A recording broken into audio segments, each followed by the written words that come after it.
Hello दोस्तों, इस दुनिया में कई सारी कुछ ऐसी घटनाएं और हादसे होते हैं कि जिनके बारे में सुनकर ही डर लगता है। सोचो अगर जिनके साथ होता है उनका क्या होता होगा, उनके परिवार वालों का क्या होता होगा। डर लगता है ना। कुछ ऐसी ही घटना होती है बांग्लादेश के एक सिबली सादिक हृदय नाम के लड़के के साथ। वैसे हुआ यूं कि सिबली का झगड़ा होता है उनके ही दोस्तों के साथ। फिर उनके दोस्त बदले की आग में इतने ज़्यादा तड़प रहे थे कि एक दिन सिबली को वो बहुत ही ज़्यादा मारते हैं और इतने ज़्यादा मारते हैं कि मारते मारते सिबली को जान से ही मार देते हैं। लेकिन उन लोगों को यहीं पर सुकून नहीं मिलता, उनका बदला यहीं पर ख़त्म नहीं होता। वैसे उनके दिमाग में कुछ अलग ही चल रहा था। वैसे वो लोग सिबली को मारते हैं और मारने के बाद उनके शरीर का मांस निकाल कर खा जाते हैं और उनकी जो हड्डियां होती है वो उन्हें पहाड़ों में फेंक देते हैं ताकि किसी को कुछ पता ना चले। वैसे आप लोग ये सोच रहे होंगे कि उनके बीच ऐसा क्या हुआ था कि सिबली के साथ बदला लेने के लिए सिबली के दोस्तों ने ऐसा खराब डिसीजन लिया। तो फिर ये जानने के लिए हमें थोड़ा गहराई में जाना पड़ेगा। लेकिन गहराई में जाने से पहले आपको मैं एक बात बताना चाहता हूँ। वैसे दोस्त ऐसे बनाओ कि अपनी जान देकर अपने दोस्तों को बचाए, बल्कि ऐसा नहीं कि अपने ही दोस्त को मार कर उसका मांस निकाल कर खा जाए और उसकी हड्डियाँ पहाड़ों में फेंक दे। तो फिर चले जानते हैं थोड़े गहराई में जाके आखिर क्या हुआ था, कि पूरी सच्चाई क्या है उनके बदले के बीच में। एक 19 साल का लड़का जिसका नाम होता है सिबली सादिक हृदय, वैसे ये उसका पूरा नाम है। वैसे सिबली एक गरीब परिवार से ताल्लुक करता था, लेकिन अपनी लाइफ को लेकर ना सिबली के सपने बड़े थे जिन्हें वो पूरा करने के लिए दिन रात मेहनत करता था ताकि वो अपने गरीब हालात और खराब परिस्थितियों को जल्द ही दूर कर सके। इसलिए वो अपनी स्टडी के साथ पोल्ट्री फार्म यानी मुर्गी फार्म में वो काम भी करता था। वैसे सिबली बहुत ही ज़्यादा सेंसिटिव और अपने काम के प्रति ईमानदार भी था, इसलिए पोल्ट्री फार्म का मालिक उसे मैनेजर बनाता है ताकि वो पूरे पोल्ट्री फार्म को संभाल सके। और उस पोल्ट्री फार्म में 5 और भी लड़के होते हैं जो सिबली से उम्र में बड़े होते हैं, करीब 24 से 25 साल के होते हैं। और उस पोल्ट्री फार्म को सिबली ही संभालने लगता है। पूरे पोल्ट्री फार्म को वो ही मैनेज करता है और उन 5 लड़कों को भी वो ही काम करवाता है कि ये करो वो करो, इसे यहाँ रख दो उसे वहाँ रख दो। मतलब पूरा जो पोल्ट्री फार्म होता है उसकी मैनेजमेंट सिबली के हाथों में होती है, सब कुछ मैनेज सिबली ही करता है। लेकिन उन 5 में से एक लड़का होता है, उसका नाम होता है गोचिंग। वैसे इनके दिमाग में ना कुछ और ही चल रहा था, शायद कोई बात खटक रही थी। वैसे इनके दिमाग में ना एक बात चल रही थी कि ये 19 साल का लड़का वैसे हमसे उम्र में भी छोटा है और हमसे ये काम कैसे करवा सकता है, हमारे ऊपर ये हुक्म कैसे चला सकता है। तो इस बात को लेकर ना इनके बीच में झगड़ा भी होने लगता है। सिबली को वो 5 लड़के बहुत ही ज़्यादा टॉर्चर भी करते हैं और इस बात को लेकर वो लोग सही से काम भी नहीं करते। उसके बाद सिबली पोल्ट्री फार्म के ओनर को उनके खिलाफ कई बार कंप्लेंट भी करता है। उसके बाद 3-4 महीने तक सब कुछ ठीक सा चल रहा था। वैसे सिबली को तो लगता है कि अब सब कुछ खत्म हो गया, अब तो सब कुछ नए जैसा चल रहा है, अब तो कोई टेंशन नहीं। लेकिन सिबली को नहीं पता था कि उनके अंदर बदले की आग जल रही है। वैसे वो लोग सिबली से लेना चाहते थे बदला। और 28 अगस्त 2023 को गोचिंग नाम का लड़का उनके 4 दोस्तों को बोलता है कि आज सही वक्त आ चुका है बदला लेने का। उसके बाद सिबली कुछ काम कर रहा होता है वहाँ पर पोल्ट्री फार्म में, तो वो लोग वहाँ पर जाते हैं और सिबली को मारने लगते हैं। और उस दिन पोल्ट्री फार्म का जो मालिक होता है वो नहीं होता। उसके बाद वो लोग सिबली को मारते हैं, टॉर्चर करते हैं और फिर सिबली बेहोश हो जाता है। लेकिन थोड़ी देर में सिबली को जब होश आता है तो वो देखता है कि उसके जो हाथ पैर है वो बंधे हुए थे। लेकिन दूसरी तरफ ये भी देखता है कि उनका जो मोबाइल है वो उनके जेब में ही था। लेकिन सिबली तो पहले ही सोच लेता है कि वैसे उनके तो हाथ पैर भी बंधे हुए थे, मतलब उनके साथ कुछ बुरा होने वाला है। उसके बाद सिबली सबसे पहले मोबाइल निकालता है जेब में से और अपनी माँ को फ़ोन करता है। वैसे सिबली की माँ का नाम नाहिद होता है। वो अपनी माँ को फ़ोन करता है और बोलता है कि माँ मेरे साथ ये हुआ है और मेरे साथ बहुत ही ज़्यादा बुरा हुआ है और मुझे तो बहुत ही ज़्यादा डर भी लगता है। और इस बात को सुनकर सिबली की जो माँ होती है यानी नाहिद, वो बहुत ही ज़्यादा घबरा जाती है। और इस बात को सुनकर ना जैसे कि पूरा हल्ला ही मच गया हो, सब कुछ तहल सा जाता है। और अपनी माँ यानी सिबली की माँ सिबली को कुछ और बोल पाती उससे पहले फ़ोन कट हो जाता है। वैसे सिबली की माँ तो घबरा गई थी कि ये मेरे बेटे के साथ हो क्या रहा है और आगे क्या होगा। वैसे थोड़ी ही देर बाद सब कुछ जैसे शांत हो जाता है। एक तरफ सिबली की माँ घबरा चुकी थी, सिबली के घर के लोग घबरा चुके थे कि वैसे सिबली के साथ और हमारे साथ ये हो क्या रहा है। लेकिन कुछ ही देर में सिबली के माँ की यानी सिबली की माँ नाहिद के फ़ोन में एक और फ़ोन आता है। वैसे किडनैपर्स का वो फ़ोन आता है। वैसे किडनैपर जो होते हैं वो सिबली के ही मोबाइल में से अपनी यानी सिबली की माँ नाहिद को फ़ोन करते हैं और बोलते हैं कि आपका बेटा हमारे कब्जे में है। अगर आपका बेटा आपको सही सलामत चाहिए या फिर आपके बेटे को आप जिंदा देखना चाहते हैं तो आपको हमारी डिमांड पूरी करनी होगी। वैसे किडनैपर्स की डिमांड होती है 15 लाख टका। वैसे बांग्लादेश में 15 लाख टका बोलता है रुपए को, यानी ये वहाँ की करेंसी है, बांग्लादेश के पैसे हैं तो वहाँ पर ना टका बोलते हैं। वैसे फिर सिबली के घर वाले बोलते हैं यानी सिबली की माँ बोलती है कि हमारे पास तो इतने ज़्यादा पैसे नहीं है। फिर भी सिबली के जो घर वाले होते हैं वो जैसे तैसे करके पैसे ढूंढते हैं, लेकिन 15 लाख टका उनके लिए बहुत ही बड़ी बात थी, क्योंकि सिबली के घर वाले बहुत ही ज़्यादा गरीब होते हैं, एकदम लो मिडिल क्लास फैमिली के होते हैं। इसलिए 15 लाख टका ढूंढ पाना उनके लिए बहुत ही ज़्यादा मुश्किल काम था। फिर सिबली के घर वाले फिर से किडनैपर्स को फ़ोन लगाते हैं और बोलते हैं कि हम 15 लाख टका तो ढूंढ नहीं पाए, तुम थोड़े से कम भी कर सकते हो क्योंकि हमारी मजबूरी है, हमारे पास इतने ज़्यादा पैसे नहीं हैं, हम लोग बहुत ही ज़्यादा गरीब हैं। फिर किडनैपर्स को शायद कोई सवाल आता है, वो लोग सोचते हैं कि शायद इनके परिस्थिति इतनी ज़्यादा गंभीर है तभी ये लड़का वहाँ पर काम करता था। उसके बाद 15 लाख टका में से जो किडनैपर्स होते हैं वो 2 लाख टके पे आते हैं, लेकिन ये 2 लाख टका सिबली के परिवार को लिए बहुत ही बड़ी बात थी, क्योंकि वो लोग इतने ज़्यादा गरीब थे कि क्या बताऊं, बहुत ही ज़्यादा गरीब थे। लेकिन फिर भी सिबली के घर वाले जैसे तैसे करके 2 लाख टका एडजस्ट करते हैं, ढूंढते हैं पैसा। उसके बाद 2 सितंबर को किडनैपर सिबली के पिता को एक जगह पर बुलाते हैं। उसके बाद सिबली के पिता किडनैपर्स की बताई गई जगह पर जाते हैं और जाकर किडनैपर्स को पैसे भी देते हैं, लेकिन देखते हैं कि वहाँ पर 2 किडनैपर्स के अलावा उनके साथ कोई नहीं था, यानी वो लोग सिबली को नहीं लाए थे।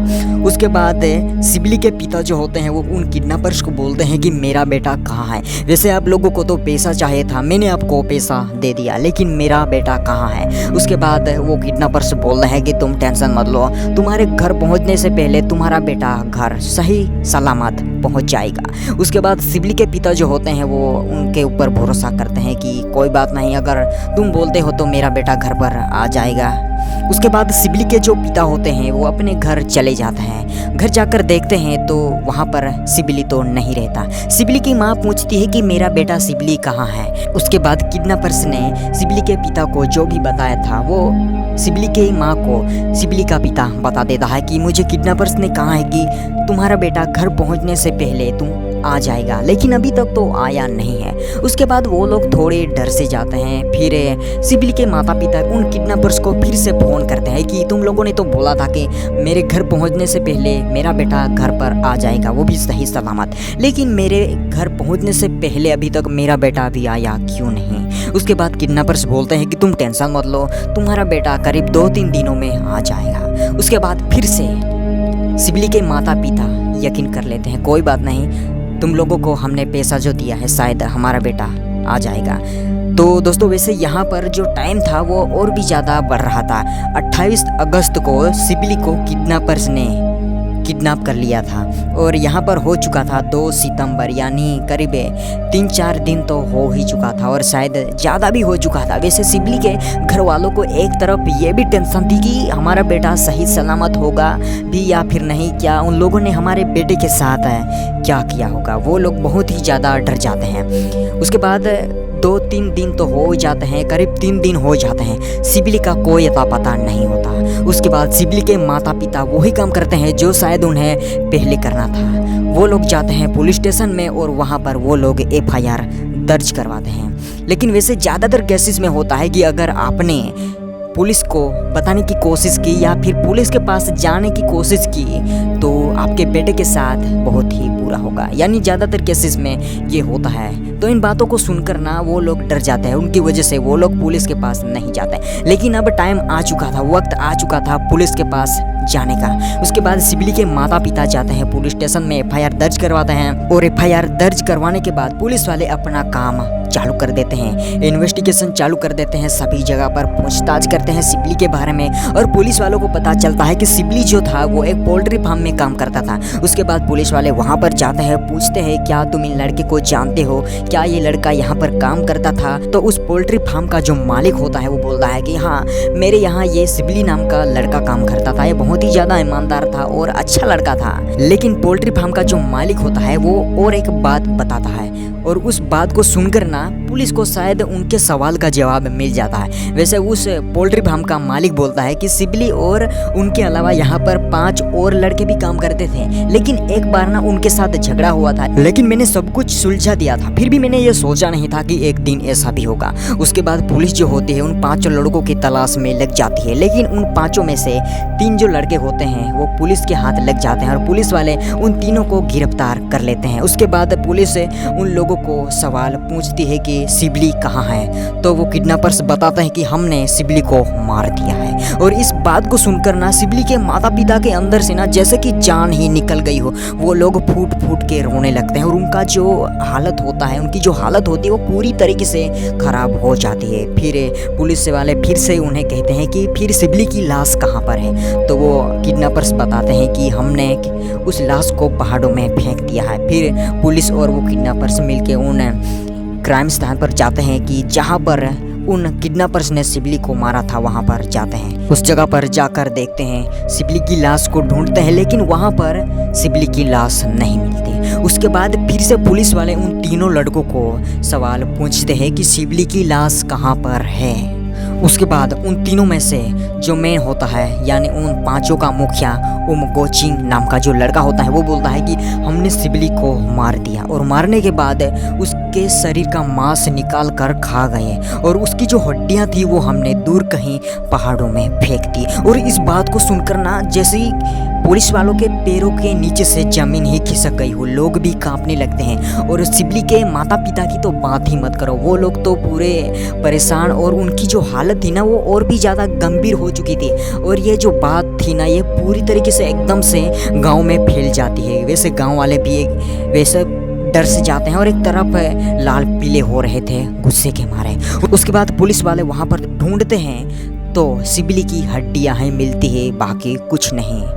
वैसे पुलिस वाले उसके बाद उन तीनों क्रिमिनल्स को, यानी उन तीनों किडनैपर्स को उन क्राइम स्थान से पुलिस स्टेशन में लेकर जाते हैं। उसके बाद पुलिस की गाड़ी को गांव वाले वहां पर रोक लेते हैं। उसके बाद क्या होता है, गांव वाले उन तीनों लड़कों को मारने लगते हैं और इतना ज़्यादा मारते हैं कि मार मार कर उनकी जो हालत होती है वो ख़राब कर देते हैं। लेकिन हालत की बात तो छोड़ो, उन लोगों को इतना मारते हैं कि मेन जो मुखिया होता है, यानी गोचिंग नाम का जो लड़का होता है, उन 5 का मेन मुखिया, उनको ही लोग मार देते हैं। तो उनकी जो लाश होती है वो वहीं पर ढेर हो जाती है। उसके बाद 2 जो लड़के होते हैं उन्हें पुलिस वाले जैसे तैसे करके बचाते हैं और पुलिस स्टेशन में लेकर जाते हैं।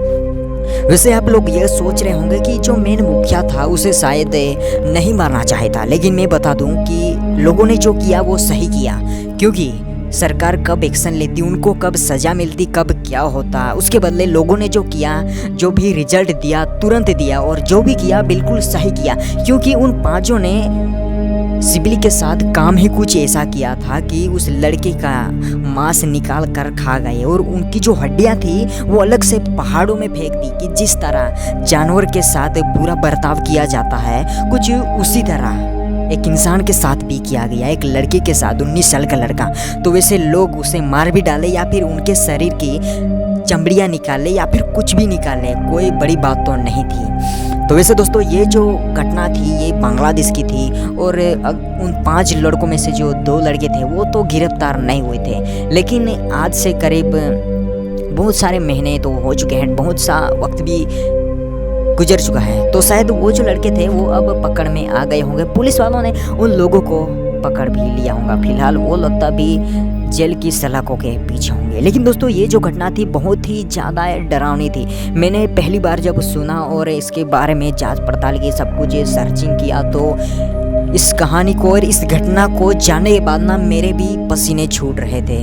तो फाइनली शायद आपको ये वीडियो पसंद आया होगा। तो थैंक्स फॉर वॉचिंग दोस्तों इस वीडियो को देखने के बाद, और मुझे उम्मीद है कि शायद आपको पसंद आया होगा। अगर आपको ये वीडियो पसंद आया होगा तो आप नीचे कमेंट बॉक्स में लिख दीजिए इंटरेस्टिंग वीडियो। दोस्तों नेक्स्ट वीडियो जल्द ही आपके लिए आएगा। Thank you.